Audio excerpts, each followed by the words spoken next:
14,384 জন শিক্ষকের নিয়োগ ও পদায়নের দাবিতে রাজধানীর শাহবাগে জাদুঘরের সামনে অবস্থান কর্মসূচি পালন করছেন শিক্ষকরা। আরো খবর জানাতে সেখান থেকে যোগ দিচ্ছেন আমাদের সঙ্গে সহকর্মী সুলতান মাহমুদ আরিফ। যাচ্ছি তার কাছে।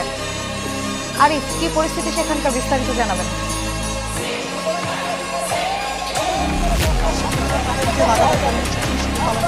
তারা বলছেন যে তাদের যে দাবি, সেই দাবি আদায় না হওয়া পর্যন্ত তারা তাদের টানা কর্মসূচি আজ থেকে তারা চালিয়ে যাবেন এবং কিছুক্ষণের মধ্যে মন্ত্রণালয়ে তাদের একটি প্রতিনিধি দল যাবেন এবং গিয়ে মন্ত্রণালয়ে তারা কথা বলবেন এবং মন্ত্রণালয় থেকে তারা বলছেন যে তারা তাদের চূড়ান্ত সিদ্ধান্ত যতক্ষণ পর্যন্ত না পাবেন ততক্ষণ পর্যন্ত তারা তাদের এই আন্দোলনটি চালিয়ে যাবেন এবং যেহেতু তাদের যে সরকারি শিক্ষক নিয়োগের যে চূড়ান্ত ফলাফল সেটি গত 8 ফেব্রুয়ারিতে তার ফলাফল ঘোষণা করা হয়েছে, চূড়ান্ত ফলাফল, এবং এরপরে আজকে 2.5 মাস পার হলেও এখন পর্যন্ত তাদেরকে নিয়োগ দেওয়া হচ্ছে না।